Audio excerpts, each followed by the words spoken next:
March 2013 afternoon, Cambridgeshire.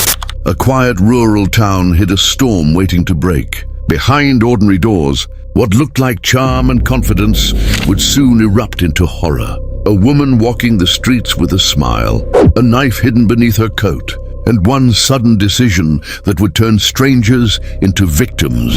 Joana Dennehy, once known for her striking personality and bold attitude, now stood accused of a killing spree born from thrill, control, and pure malice. How could a single woman turn the world into her hunting ground in the blink of an eye? This was not self-defense nor panic, but calculated violence that left families devastated. Dennehy's cold laughter, her chilling selfies after the stabbings, and her deliberate choice of random victims revealed a darkness few had ever witnessed. Inside, every woman who killed across Cambridgeshire, full cases and sentences. Welcome to True Crime with Tyler, where silent streets whisper secrets, and the deadliest women in British crime history are finally unmasked. Today, we uncover the true story of a woman whose thirst for chaos turned peaceful, neighborhoods into scenes of fear, and the sentence that followed her trail of destruction. What you're about to hear may never leave your mind. Joana Dennehy, 29 years old, in 2013, in the usually quiet towns of Peterborough and Cambridgeshire. A shocking series of attacks unfolded over a single spring, leaving communities in fear and sending shockwaves across the country. Joana Dennehy, a young woman whose outward appearance seemed ordinary to friends and neighbors, became one of the most notorious spree killers in modern British history. Over the course of March and April 2013, she murdered 3 men and attempted to kill a 4th, using a knife in calculated and cold-blooded attacks. To those who knew her, Joana appeared reserved, unassuming and perhaps troubled, but no one could have imagined the level of violence she was capable of. Her actions were deliberate, methodical, and terrifyingly controlled. Over the weeks, she targeted men she encountered, approaching them under seemingly ordinary circumstances before launching vicious attacks that would end in stabbing and death. Her victims had no chance to defend themselves, and her methodical planning made each attack more chilling than the last. The first murder occurred on the 17th of March, 2013, when 31-year-old Łukasz Slaboszewski was attacked and fatally stabbed. His life was cut short in a violent, unprovoked assault. Just days later, on the 19th of March, 48-year-old Kevin Lee became her next target, also stabbed to death in a similarly brutal manner. The final confirmed murder occurred on the 21st of March, when 56-year-old John Chapman was killed. Each attack showed Dennehy's methodical approach, carefully choosing victims, isolating them, and striking with lethal precision. A 4th man survived an attack, providing crucial testimony that would later aid investigators in piecing together the sequence of crimes. Police investigations quickly followed. CCTV footage, forensic evidence, and witness accounts revealed the cold, calculated nature of Dennehy's spree. She had acted with deliberate intent, her calm demeanor during the assault striking witnesses as unnervingly detached. Detectives described her as a predator who planned her attacks meticulously, striking terror into ordinary streets that had previously seemed safe. At Cambridge Crown Court, prosecutors laid bare the chilling details of her crimes. Witnesses recounted the horror experienced by survivors and the families of the deceased. The judge described Joana Dennehy's acts as ruthless, cold, and utterly devoid of empathy, highlighting the danger she posed to society. Her spree was not impulsive, but the product of deliberate planning and calculated violence. Following a lengthy trial, Joana Dennehy was sentenced to a whole life order, ensuring she would never be released. Her crimes, cold and calculated, secured her place as one of the UK's most notorious modern female killers. Families, investigators, and the public alike were left grappling with the scale of her cruelty, a stark reminder that danger can strike even in the most ordinary communities. The story of Joana Dennehy serves as a haunting lesson. Violence can erupt suddenly, and cold calculation, when combined with lethal intent, can devastate lives in moments, leaving lasting scars on both families and society. If you enjoy learning about the hidden truths of crime stories, consider hitting that like button and subscribing for more content like this. And please comment below to let me know where you're listening from. Lucy Letby, 31 years old at the time of her crimes. Between 2015 and 2016, in the calm, brightly lit corridors of the Countess of Chester Hospital, a series of horrifying events unfolded that would shock the UK and leave families devastated. Parents entrusted their most vulnerable children, newborn infants, into the care of professionals, expecting warmth, safety, and compassion. But in the heart of the neonatal unit, Lucy Letby turned trust into terror, committing acts that would make her one of the most notorious female killers in modern British history. To colleagues and families, Lucy appeared dedicated, meticulous, and caring. She smiled at parents, reassured worried mothers, and maintained the appearance of a committed neonatal nurse. On the surface, she blended seamlessly into the daily rhythm of the hospital, never drawing suspicion. But behind this professional facade lay calculated cruelty. Over months, infants under her care experienced unexplained collapses, seizures, and sudden deaths. Initially, these tragedies were thought to be natural complications or unfortunate coincidences. Yet patterns began to emerge, revealing something far more sinister. Investigators later uncovered that Lucy had deliberately poisoned and suffocated multiple babies. The realization was horrifying. A nurse, entrusted with life itself, had become the source of unimaginable harm. Hospital staff recalled the shock when unusual incidents clustered around the same individual. Each child brought into the unit was potentially at risk, and the very place meant to safeguard life had been transformed into a scene of death. Police meticulously gathered evidence. Hospital records, patient histories, and surveillance footage painted a chilling picture of premeditated actions. Toxicology reports confirmed the presence of harmful substances in infants who had shown sudden and unexplained symptoms. Witness statements revealed subtle but consistent manipulations and suspicious behavior by Letby, showing how she evaded suspicion while harming those she had sworn to protect. At Chester Crown Court, prosecutors laid bare the details of the crimes. The jury heard harrowing accounts from parents, colleagues, and medical experts, detailing the suffering endured by tiny, defenseless lives. Lucy Letby's actions were described as cold, deliberate, and calculated, betraying every expectation of care, empathy, and trust. She showed no visible remorse, and the impact of her crimes on grieving families was profound and permanent. After a lengthy and exhaustive trial, Lucy Letby was convicted of multiple counts of murder and causing serious harm to infants. On the 21st of August 2024, she was sentenced to life imprisonment. The court described her as one of the most notorious modern female killers in the UK, a figure whose crimes represented a chilling abuse of trust and a profound betrayal of the most vulnerable. Outside court, families expressed heartbreak and disbelief. One mother said, "We handed her our babies, believing they would be safe. We never imagined this could happen. Nothing can prepare you for this kind of horror." The case of Lucy Letby sent shockwaves across Britain, a grim reminder that even in places of care and healing, danger can hide behind the mask of professionalism and kindness. Rose West, 54 years old.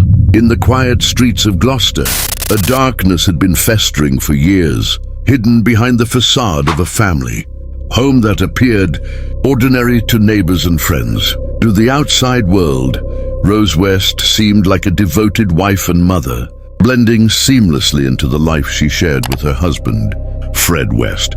But beneath this veneer of domestic normality lurked a series of horrors that would make her name infamous across the UK.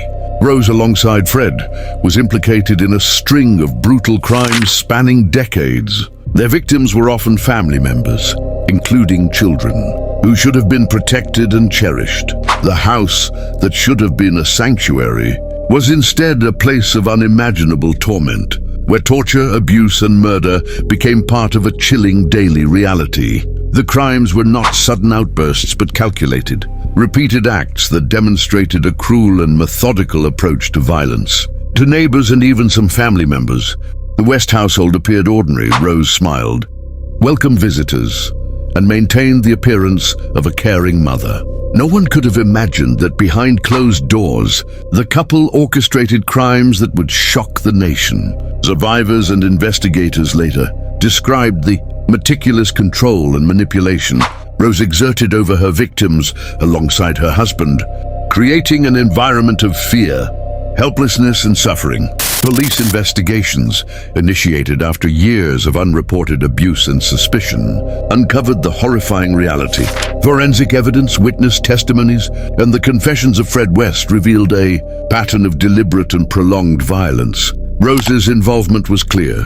She assisted in the planning, execution, and concealment of multiple murders, acting as both enforcer and accomplice. The sheer scale of the abuse, compounded over years, made the case one of the most notorious in British criminal history. At Gloucester Crown Court, prosecutors laid bare the extent of the West's crimes. The court heard graphic accounts of torture, murder, and abuse, detailing how Rose actively participated in the systematic destruction of lives. Witnesses described the fear and manipulation experienced by the victims, illustrating the deliberate cruelty and control wielded by Rose.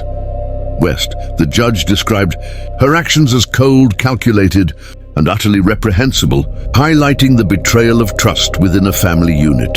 Following a lengthy trial, Rose West was convicted of multiple counts of murder and related abuses. On the 22nd of November 2024, she was sentenced to life imprisonment. Her crimes, alongside Fred West, cemented the couple's place as one of the UK's most infamous serial killer duos. Outside the courtroom, the public and victims' families expressed shock, grief, and disbelief. One investigator stated, "The cruelty here is almost unimaginable. It is a reminder of how evil can exist behind the most ordinary appearances." The story of Rose West serves as a chilling warning. Appearances can be deceiving, domestic life can conceal horrors, and trust can be exploited with deadly consequences. Her crimes left scars not only on victims, but on the consciousness of an entire nation, ensuring her name remains synonymous with calculated and prolonged evil. Beverly Allitt, 25 years old in 1991. At Grantham and Kesteven Hospital in Lincolnshire, a shocking series of events unfolded that would forever change perceptions of safety and medical care. Parents entrusted their children, some critically ill, infants, to the hospital's pediatric unit, expecting professionalism, compassion, and protection.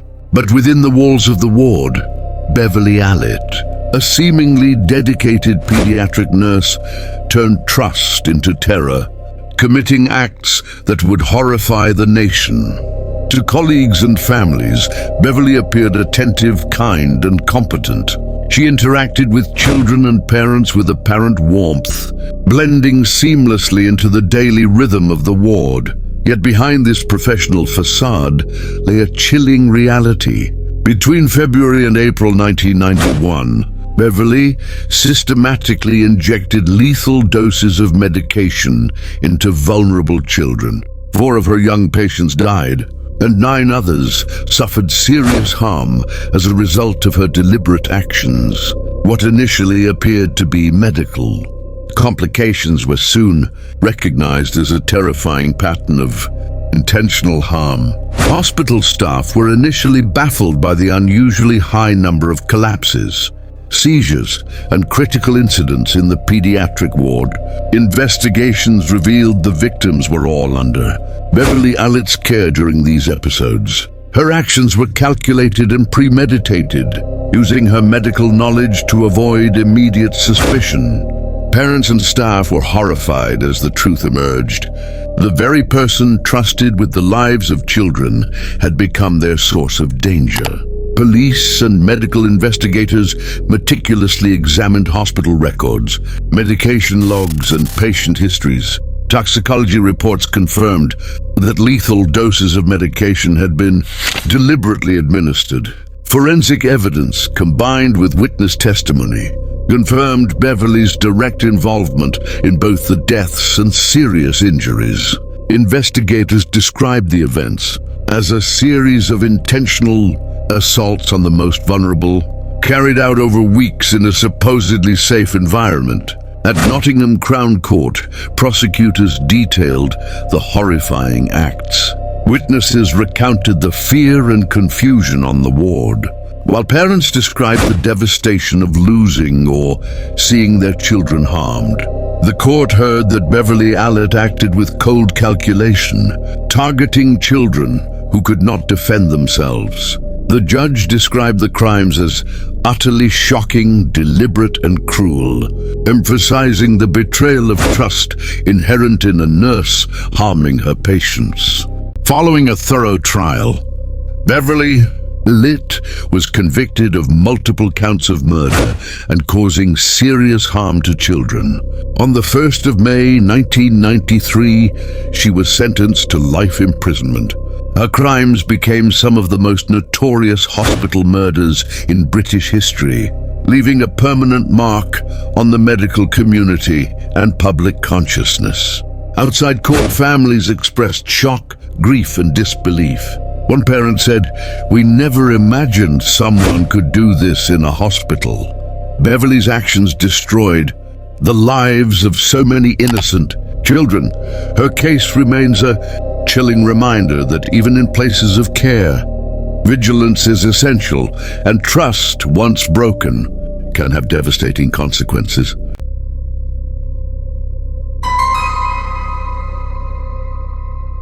Lorraine Thorpe, just 15 years old in 2009, shocked the nation with a spree of violence that revealed how even the youngest offenders can commit acts of extreme brutality. Hailing from Ipswich, Suffolk, she became infamous for the murder of two people between 2009 and 2010, crimes that left communities in fear and raised questions about juvenile involvement in deadly violence. To those around her, Lorraine appeared quiet, withdrawn, and like any typical teenager navigating school and family life. But beneath that seemingly ordinary exterior was a capacity for violence that would soon emerge with horrifying clarity. By her mid-teens, she had become involved with Paul Clark, an older accomplice who exerted a dominating influence over her, drawing her into a world of crime and aggression that would escalate rapidly. The first victim fell in 2009. Details of the attack revealed a stabbing so severe and unrelenting that police described the scene as disturbing beyond belief. Witnesses later recounted Lorraine's involvement as both deliberate and chillingly calm. Her youth, they said, made the violence even more shocking. A teenager capable of calculated brutality challenged every assumption about age and criminal intent. In 2010, Lorraine and her accomplice turned their violence toward her own father, Desmond Thorpe, culminating in a second stabbing and violent attack that ended his life. Investigators noted the repeated patterns of aggression, the precision in targeting, and the methodical way in which both victims were assaulted.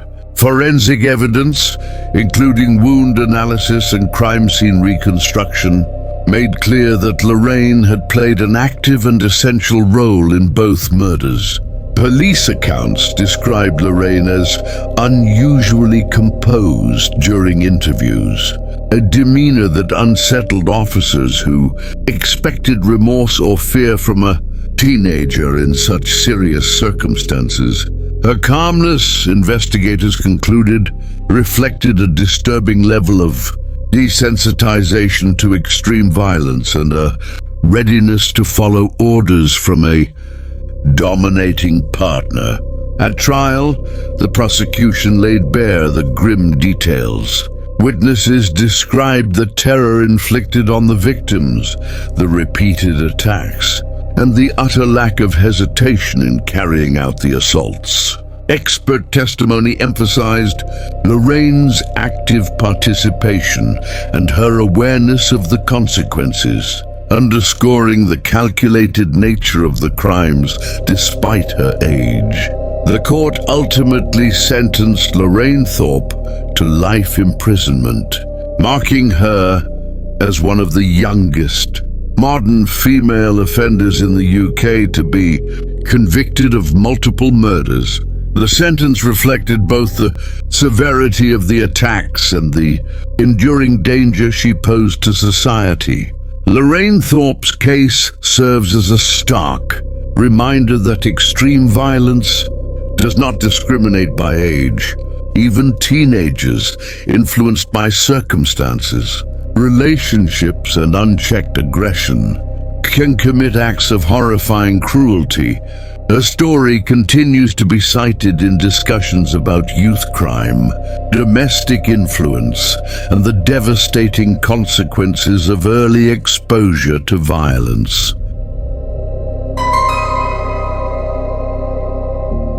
Maria Pearson, a woman whose name has become synonymous with longevity behind bars, first shocked the nation in the 1970s with a crime that would define her life. Convicted of murdering a man, her case drew attention not only for the brutality of the act, but also for the exceptional circumstances that would lead her to become the longest-serving female prisoner in the United Kingdom. Born and raised in a working-class environment, Maria's early life offered little to suggest the extremes she would later reach. By the time of the murder, she was already acquainted with the fringes of criminal activity, navigating relationships and circumstances that would culminate in violence. Her victim, a man known to her personally, became the target of an attack so sudden and brutal that police described it as shocking in its coldness and clarity. The murder itself was carried out with a combination of calculated aggression and opportunistic timing. Investigators noted that Maria had planned the encounter carefully, ensuring minimal witnesses and maximum control. The attack left the victim fatally injured, and forensic reports confirmed her direct involvement. Witness testimony painted a chilling picture. A woman who, in that single moment, had crossed the line between ordinary life and irrevocable crime. Following her arrest, Maria faced trial at a time when female offenders of such violence were relatively rare. The prosecution emphasized her premeditation and awareness of her actions. Although she attempted to minimize her role, evidence from eyewitness accounts to forensic analysis made her culpability unmistakable. The jury convicted her of murder, and she was sentenced to life imprisonment, a term that would eventually become extraordinary in its length. Over the decades, Maria Pearson remained behind bars, steadily accruing years as the UK's longest-serving female prisoner. Her time in custody was marked by both isolation and notoriety. She became a figure representing the challenges of rehabilitating women who commit extreme violence. In the 1990s, she briefly secured release on appeal, a fleeting freedom that was quickly revoked due to concerns over public safety and the severity of her original crime. Her recall underscored the persistent perception of risk she posed even after decades in prison. Throughout her sentence, Maria's story has been cited in discussions of criminal justice, female violence, and long-term incarceration. Psychologists and criminologists have examined her life as an example of how circumstances, personality, and opportunity intersect to produce sustained criminal behavior. To many, she remains an unsettling reminder that violent crime is not confined by gender, and that justice can at times result in extraordinary sentences. Maria Pearson's legacy is both infamous and instructive. Her life behind bars, the sheer longevity of her imprisonment, and the story of her conviction offer a rare glimpse into the extremes of female criminality in the UK. Today, she stands as a cautionary example of how one act of murder can reverberate through decades, shaping not only the victim's memory but the public perception of female offenders for generations to come. Mary Elizabeth Wilson, later infamously known as the Merry Widow of Windy Nook, moved through the post-war industrial towns of northeastern England with an ordinary appearance that masked a lethal secret. Between the 1940s and 1950s, Wilson systematically poisoned at least 3 of her husbands, turning domestic spaces, supposedly safe and familiar, into sites of death.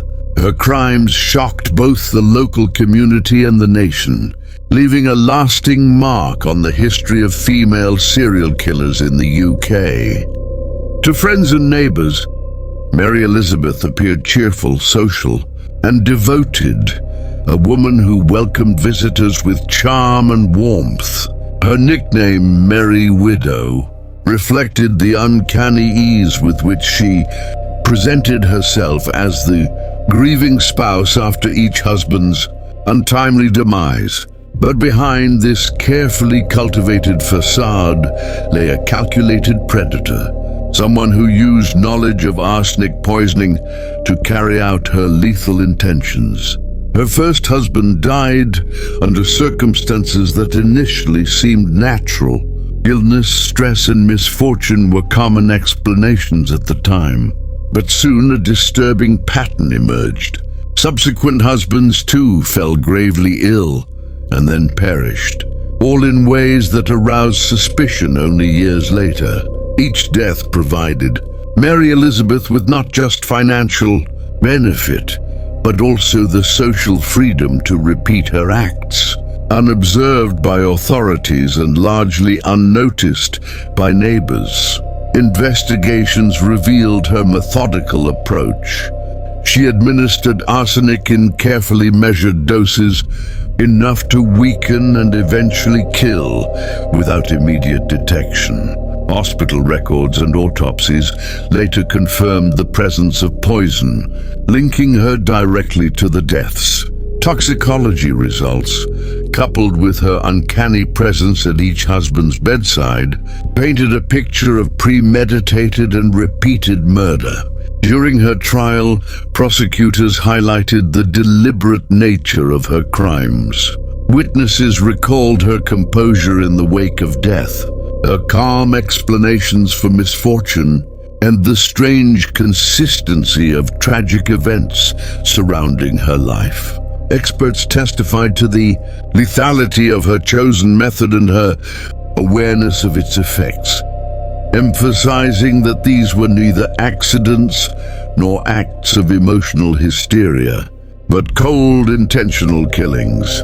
Ultimately, Mary Elizabeth Wilson was convicted and sentenced to life imprisonment, a term that reflected both the calculated nature of her crimes and the societal need for justice. She became a historical example of a female serial killer whose actions were hidden beneath charm and domestic normality, proving that lethality can exist behind the most benign masks.